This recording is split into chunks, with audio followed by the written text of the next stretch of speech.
So a little bit of background on us and our background before explaining how we're going to go ahead with this webinar. Obviously, we have, as if by magic, both Fraser and Lily. Give us a wave, Fraser, Lily. There we go. Good stuff. So Fraser, fantastic dude, the CEO and founder of 1,000 Steps. I know many of you here, if not most of you here, know him. So, I don't need to tell you how much experience he's had within sales over 30 years. He's worked with some real amazing companies, everything from PwC, Chubb. He's got an incredibly interesting background, everything, and including kind of submarine experience. And, when it comes to a perspective on sales and a perspective on business development, he's a fantastic voice to bring in on a webinar talking about tough situations. And we'll be talking about exactly how we're going to make the most of Fraser's experience in relation to this topic in just a second. As for Lily, she is not only a fantastic friend, but also a fantastic actor, writer, and facilitator for Actor Inside. She's worked across TV. Some of you might even recognize her from Doctor Who or Gangs of London. She's a option sitcom writer, and she's also the former creative director of healthcare startup Otto. And as for me, I'm the founder and lead trainer at Actor Inside, where for over 7 years, we've been working with high-performing teams and senior professionals at organizations like Bailey Gifford, Kraken Tech, and Mars to help them put their best foot forward in high-pressure communication, whether that's communicating internally with external stakeholders, in promotion, or, on the phones and setting up those deals on the sales side of things. So the story of this webinar, ultimately, both myself and Fraser, we've been collaborating for a while now, and Fraser's been helping me out on the Actor Inside side. And we found that we were both very much interested in our respective areas of expertise. Fraser took an interest in Actor Inside's methodology and our approach to training, which is very immersive, very practical. And we decided that we would join forces and create a webinar, which is the result of which we see today. And our hope is that we will offer a few practical take-homes on this topic of tough situations that you'll be able to put into practice, whether that's at home or in sales or in leadership or in internal comms, external comms. And it will also provide you with a fun little behind-the-scenes taster of Actor Inside's training methodology, that actor element, as well as some of the tricks and tips that come through from our performance background. So the roadmap for today, it's pretty simple. We're going to go through an example scenario of a tough situation, and we're going to see what went wrong and think about how we can put it right by then leveraging a very condensed version of Fraser's 30 years plus of knowledge, all in the space of about 5 or 7 minutes. So no pressure, Fraser, but I know you'll do a fantastic job of that. We've already seen what's to come there, so we're in for a treat. And then we're going to have the opportunity to rework the scene altogether. We're ultimately using something here that some of you might be familiar with already. It's called forum theatre. This idea of getting stuck into the performance of a scene using live actors, in this case, myself also being an actor originally by trade, and Lily, and giving ourselves the opportunity to really think about, okay, if this was a tough situation going wrong, how would we make that right? What could we do differently? And as I say, in order to leverage Fraser's fantastic experience, we're going to focus initially in this workshop on a sales call, an initial sales call, and seeing what might have gone wrong about it. But we're now going to have a chance to have a little look at one example scenario of an initial sales call, as I said, in which I'm going to be playing the slightly clueless sales rep at a leadership training company called Thrive Edge. And Lily is going to be taking the role of COO at Vertex Talent, which is a tech recruitment Series C startup. And it has ultimately booked a call with Lucas in response to cold email outreach. So we'll play out the scene, and then we'll have a chance to all reflect together. Hello, Jess. Great to meet you. So I appreciate you taking the time. Look, I'll keep this sharp. I really don't want to waste your time on idle chat, but based on what I've seen, I think that Thrive Edge, we could be a really good fit for Vertex Talent, and just on the basis of the research I've done on LinkedIn. Okay, sure, go ahead. Great. Okay. Well, look, in a nutshell, we work with first-time managers in high-pressure roles, people who are promoted fast and they don't have formal training. Does that sound familiar? I mean, that's recruitment in a sentence, I'd say. Right. Good. So look, we've got this Rising Leaders Accelerator, and it's a 12-week program. It's designed to build confidence. It's building clarity on the job leadership skills, and ultimately the whole goal is that we don't pull people off the phones for a week. So does that sound like something that you might be interested in investing in for the team? Yeah, just to be upfront, budget's pretty tight right now. Like, we've tried a couple of these things before, and just to speak really frankly, we just don't have time for more general fluff. Yeah, totally. Which is why it's all based on behavioral science. It's real world coaching, and it's structured peer learning. So no, it's a group course. And for what it's worth, we've seen really strong results with Stratamine, Tego Group, a lot of other people in your space. Sure. But before we get ahead of ourselves, how tailored is it really? Because like I say, we've tried a couple of these before. They just seem quite generic and off the shelf. They don't hold up in our context.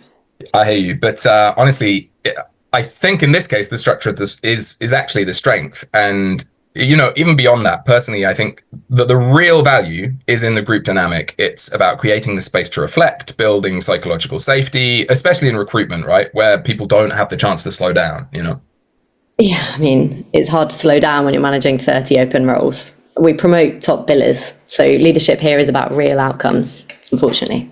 Yeah, totally. And that's why it matters, right? Because speaking frankly, the risk of burnout, it's very real. And I know that a lot of similar clients, they come to us specifically to try and offset that.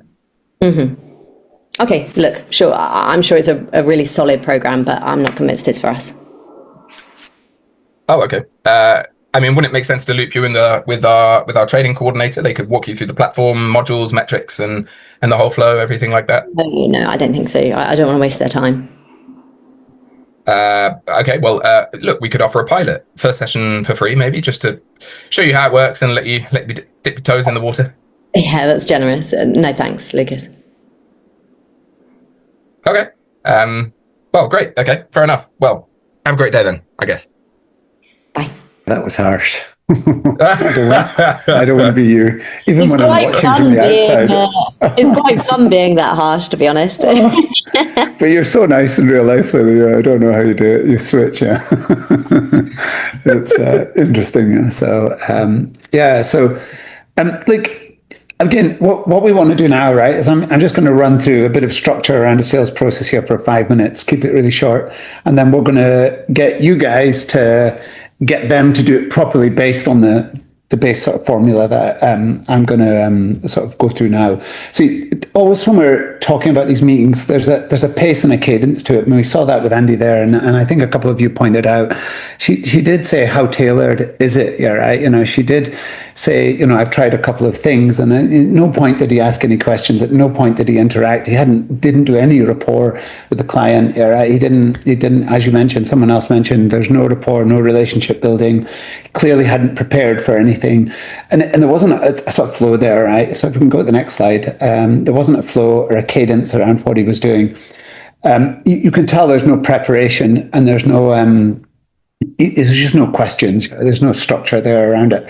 And that tacit knowledge, you didn't sense, I don't think he had a tacit knowledge around the business that he was talking to. So there was the connection there didn't exist. So again, active listening, we should always be, there's different methodologies of active listening with a question. So I listen to what you say and ask a question, or active listening and mirroring, or active listening and a statement about what the person said and then ask a question, or active listening and summarizing what they say and getting a clarification from them. Yeah, so there's different methodologies of doing this that he could have been using when he was in that scenario. And again, I hope you're all taking note of this, because we're going to get him to do this properly. Yeah. So I always say we want to have a couple of questions on rapport. Should have done some research. So when we go through this, we want to assume that we've done some research. So when we give him the questions to ask so that he does it properly, we're going to craft this so that we get to an end result. I think, Andy, what we want to do is we put in the questions. Do we want to do it bit by bit, so that maybe break it into 3 parts? And then we'll get the questions from everybody, and then you'll practice it. You'll do it with Lily each bit, and then you'll do it all at one, and we'll see how it looks at the end. Yeah. Yeah, that sounds great. That seems manageable. Perfect. More manageable than just doing it all from the get-go, I think. Yeah, exactly right. So in theory, I'd like to know where he came from already. I'd want to have done the research. I'd want to know, right? I'd want to know he's living in Edinburgh. Or she's living in Edinburgh. She's doing this, and what's her history? Which companies has she worked for? Yeah. But I think the weather's good. I think food. Let's have a look. What else have we got here? I think the current challenges would be a sort of secondary report piece here, right? I'm always a bit scared about asking what are your challenges. I want to ask a question in the positive. So how is business today? Right? How are things? Right? Rather than what are the challenges? What are the challenges is a leading question that is sales centered. It's a bit transactional rather than, so if I ask what's working well, often they'll tell you the challenges as you move forward. Yeah. So, okay. So why don't we do this and then we can move to the next bit. So why don't you guys pick a couple of questions from here, Andy, right? The report questions. Right. And let's try it. Brilliant. Hey, Jess, how you doing? Yeah, all right, thank you. Yeah. Brilliant. So how's your day been so far? Yeah, okay. We it started early, if I'm honest. Oh, really? Yeah. I'm trying a new routine. I get up now at 5 and see what that does. So yeah, I'm kind of 4 hours in. How was your? Oh gosh. How was your morning? Yeah, my morning was great, thanks. I didn't get up at 5, but I guess I've never really explored being that much of an early riser. Is there anything behind the new routine specifically? What's brought that on? I just I found that by the end of the day, I've still got so much to do that I thought I'd just crack it early and see if it makes for a nicer evening. Great. When do you end up having breakfast? Do you have it first when you wake up at 5? Or do you... I have two breakfasts. Yeah. Breakfast. What did you have for breakfast? Well, I smash a Weetabix and blueberries at 5, and then I have a croissant at 8. Yeah. Okay, great.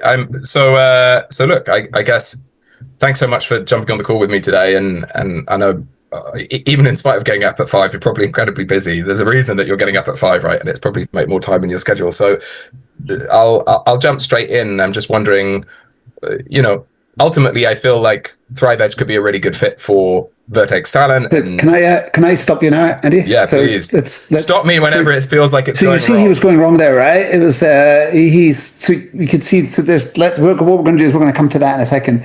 So when I look at that, I think you did a fantastic job. I think you did a really amazing job of active listening. Even when Lily took control, did you notice how she took control of the conversation and she asked him a question back, and then that puts Andy in the situation where he's talking again, right? So he's talking about himself and what he's doing. How was your day? How is your day going? But what he did is he came back very nicely to how's she doing. He empathized with her and he bonded with her and connected with her. And to me, that's perfect. I was just talking about that subtext point about reading facial expressions. Mm-hmm. It was obvious, right? Just from your smiling, Lily, if nothing else.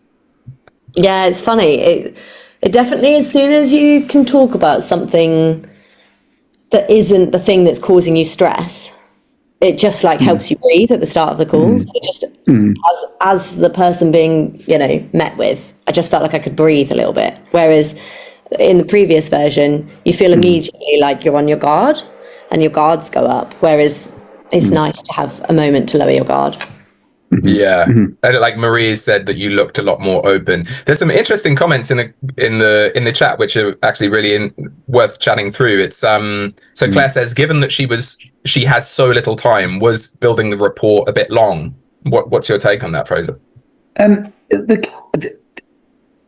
So if you're good at building rapport, it will always be natural. I hear what you're saying, Graham, and some people will be cold with you. Generally, I find if someone's cold with me, I'm going to find that the relationship's not going to be that good. So it depends how you got there. Is it a referral? Is it through a LinkedIn introduction? Is it someone you met at a networking event? Is it you're not cold calling them, right? So they know you. There is a relationship. That's crucially different, isn't it? It's like in this case, Jess has agreed to, let's imagine a half an hour time slot or even a 15-minute time slot. So she's blocked that out in her mind. So maybe a couple of minutes on cold calling, there'd be a very, very different game, I assume, from your perspective, Fraser. But it's a really good point, Graham, right? And I think when it does go cold like that, as long as you haven't messed it up, people don't want to interact with your report, because report is important. It's a part of our human nature. No matter what we're doing, we want to have that interaction with each other. And usually, even in a 30-minute meeting, I would still take 5, 6, 7 minutes doing that, so I would base it like that. So what I'd like to do now is I want to flick out of this, right? And then I want to flick into, I want to introduce I want you to say a sentence, Andy, right? And then Lucas, yeah. I just want you to say, would it help if I tell you a little bit about what we do? Okay.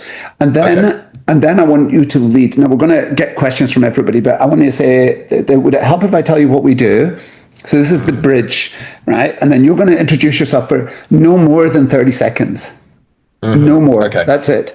And then you're going to ask a question, which we're going to get from everybody. So we want to ask some business questions now, right? So we want to sit down and say, from a business point of view, based on, we've got a bit of insight here because Lily, we talked to Lily earlier, right? So we just all know, right, what she's doing. So assuming we know that they're doing stuff, they've tried things, what questions would we ask you, right? What would we say? So let's put it in the chat. What could you say that gets Lily into a business conversation now? That's what we want. Yeah.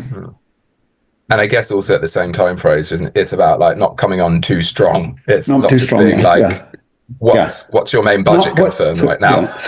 Don't ask what are your challenges, so there's some very easy questions, but let's see what everybody thinks. Yeah. What would you like to be asked if you were her? Yeah.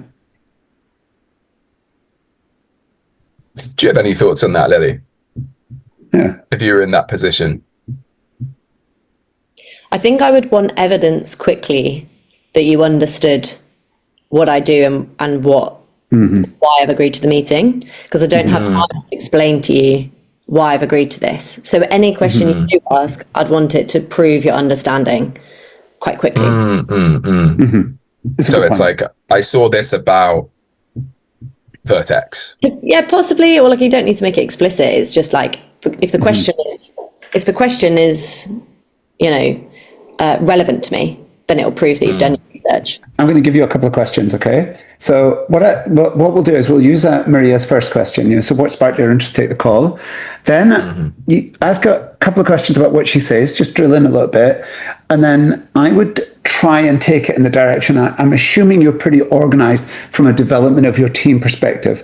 Then Lily's going to say, actually, no, we've been doing these courses and it's not worked. And then I want you to drill into what's not worked, okay?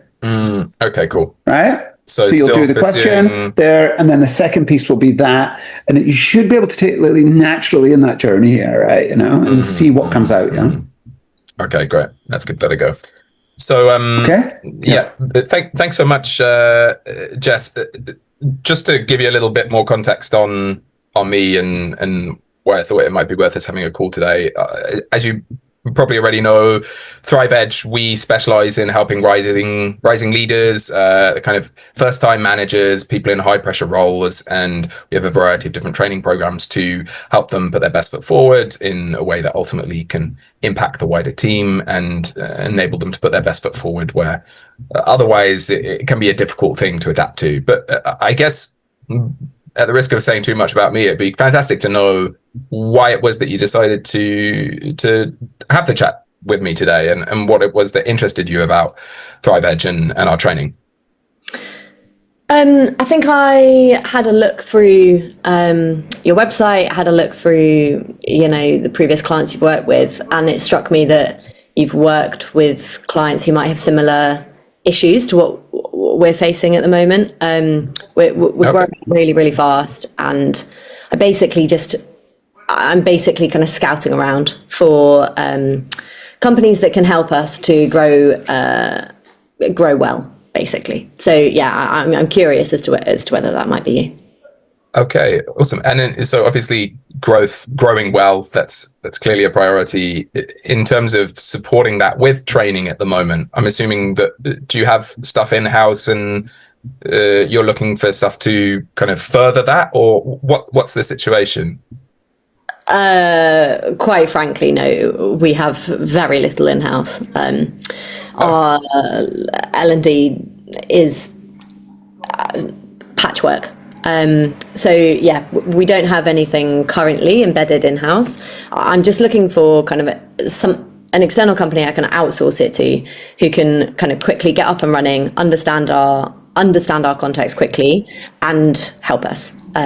So I'm looking for something discrete, not necessarily an ongoing basis, but something that will just be very context specific and help on basically, as you say, our first time managers and new leaders, because we have a lot of them. Okay, gotcha. So something very specific, very easy to get off the ground quickly. And did you mention that you tried something like this before? I think you did. Yeah. We have tried a couple different companies over the course of like the last 6 months. But basically, they just end up as being quite like modular training courses. And quite honestly, they don't really hold up in our context. Like there are some specific things around the way that people are promoted, and those who are now managing teams who don't necessarily have any managerial experience, that they're not necessarily people leaders. What they are is excellent at their job. That they're really good at what they do, but now they find themselves managing teams of 5, 6, so on. And as we grow, that problem I can only see it getting wider, and so I'm looking to kind of get in there quick and help these leaders and build a culture basically of leading each other well. I can see the problem, I just don't have time to fix it. You see what I mean? Gotcha. Okay, well, why don't I tell you a little bit about what I think that we might be able to do to help?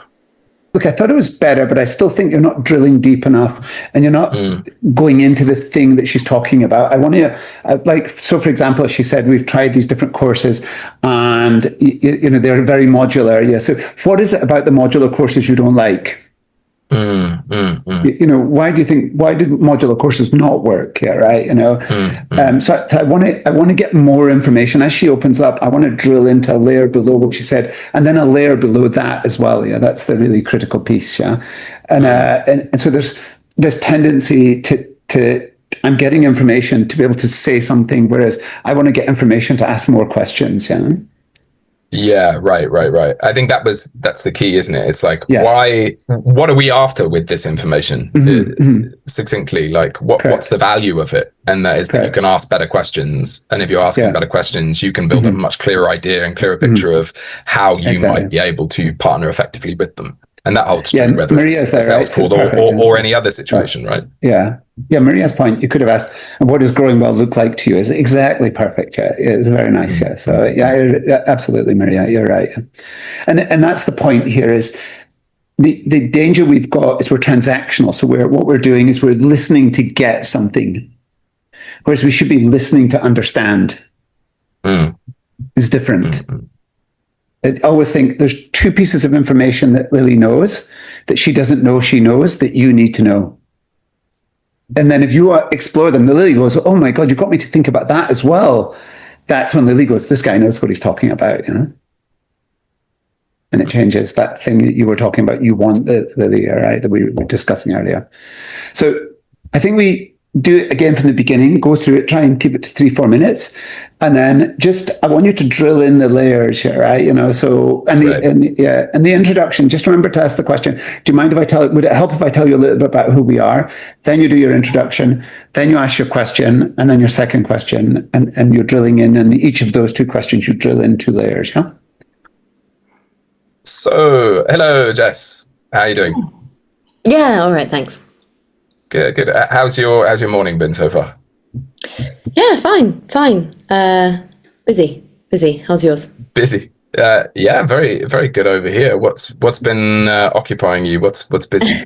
I've been in back-to-back meetings actually. So if you don't, I'm gonna just take this moment to breathe a little. Yeah, of course. Anything particularly exciting in those meetings, or not so much? Well, exciting. Yeah. Exciting might not be the word. No, it is. It's a good word. It is a really exciting time to work here. We are really, really growing, but it just obviously basically means I'm fighting fires. Okay. Oh gosh. It's, I mean, growth, I guess, yeah, like you say, really exciting, fighting fires. I'm not jealous, but nonetheless, I really hope that the time that we spend this morning, just very briefly, will end up being worthwhile, and maybe there's something that we might be able to do to help you out in your situation. I guess before we get started, it'd be really lovely to understand what it was that led you to accept to have the call with me today. Yeah, good question.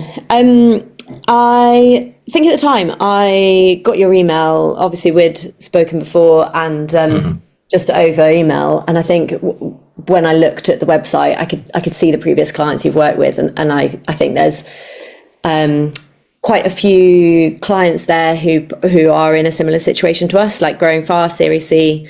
And I thought, okay, great. And then everything you've all of your messaging seems aligned with what we're looking for, which is something, slightly more tailored and specific to us. So yeah, so I'm curious as to how you think you can help us. Okay, brilliant. So, I mean, obviously for Thrive Edge, our leadership development programs specialize in first-time managers. It's all very much tailored. It's all very much understanding your context and making sure that it's not general, but specific to your situation. What is it that makes it so important for you that it be tailored? Have you tried other stuff before which hasn't quite hit the mark? Yeah, exactly that. Yeah. So over the last 6 months, we tried a couple of different companies actually, just to try and I suppose I was looking for a quick fix. So yeah, sorry, this is my cat. So we've tried a couple of different companies. They've kind of come in with some training courses. The difficulty is it just feels a little bit like it's off the shelf stuff, very generic. And there's a high pressure environment in recruitment that means that we are very specific in our context, and actually it just didn't really translate. It didn't apply. Particularly with the people who are currently getting promoted into these managerial positions, it just felt quite irrelevant. So yeah, that's our experience. Okay, and what for you, when we're talking about relevance, do you have a sense of what those key points would be? Is it technical knowledge? Is it more specifically around like communication skills? I suppose what was missing? It would be really great to understand that. I think they had a lot of assumed, basically the reason they didn't work is because they were assuming a lot about what we already had in place, and also how these managers will have got there. So they were assuming previous managerial experience for heads of department. Well, that actually isn't the case. I see. They were assuming all sorts, basically. I mean, yeah, like you say, obviously it'd be helpful to have a piece on communication, have a piece on technical knowledge. We can't do it all at once, but all of that stuff is good. It's just, it needs to be more specific to our teams. Okay, gotcha. So they just didn't really understand their audience to an extent. Yeah. Okay, fantastic. Well, look, why don't I tell you a little bit more about the kind of programs that we run and something that I think might be of interest here, and then you can tell me if you think it's worth talking about this further. Okay, sure. Fantastic. I think it was really good, right? I think you did a great job. I think it flowed nicely. But I think it demonstrated how hard it is to do it, yeah, right? And how hard that process is. And I think, and I'll sort of hand it back to you now, but I think this process works in all aspects of life. Yeah. So it's not just about selling environment. We need to prepare properly for difficult situations. We need to do our research, gather our information. We need to think about the questions and the cadence of the questions that we're going to ask. And then we need to listen actively. We need to be listening. The old analogy of 2/3 and, 2 ears, 1 mouth, is so relevant, and really no one does it. We need to be asking the right questions and really drilling into it. And you saw that with you there, especially the last question was really good, right? The way Lily just naturally opened up, right? And it was much easier for her to open up because you're asking the right questions. And it was hard because she said the irrelevant was the last word she said in that sentence. And then you went, well, what's relevant? But actually, that's the right question. Yeah? It's great. It's not hard. It's the nice question to ask. What's relevant to you? And then she starts to say, this is what I want. Yeah? So but it takes practice. Yeah, you've got to prepare for each meeting. That's the secret. Yeah. So from the position of the person this character. It is interesting at what point, because all of this is so subconscious. Obviously, we're not scripted here. And the times which I want to talk more, you don't know why, but actually fundamentally it's because I trust. I'm starting to build trust. And then the times when I want to shut down and be like, well, I'm not going to tell you like what's wrong with our company, am I? This is our first call. And you kind of, the guards are up. Actually, it's more to do with feeling a lack of trust, and all of that trust and lack of trust. There's some things you can make explicit and some things that are just happening so beneath the surface that are to do, as you say, with active listening and with feeling heard. And then it pours out of you without you even trying. So it's just quite interesting from this point of view to realize the effect of active listening.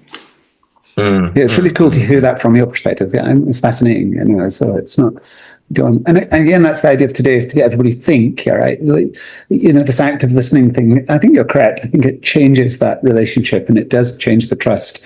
And there is a cadence to how we build relationships. It doesn't, it's if you go on a date and you talk about marriage in the first date, it's the whoa, like slow down a bit, please. Yeah. So, it's the life is like that, right? It doesn't matter if you're a psychologist, you have to go slowly. If you're an architect and you're building a project for a client. So, right, Andy, back to you.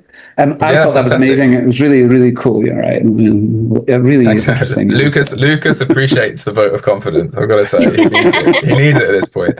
But Christine's also made a really nice point in the chat, which is remaining present at all times allows the conversation to move forward. I think that's fantastic. I mean, obviously, that's, funnily enough, from the acting background, that's something that is really drilled into us, because it's through that kind of sense of calm presence that you're actually able to listen. The opposite is when you're kind of all tunnel vision like that, but when you're kind of relaxed and just letting things flow, it's like you can pick up on those cues, both verbal and non-verbal, a lot more effectively.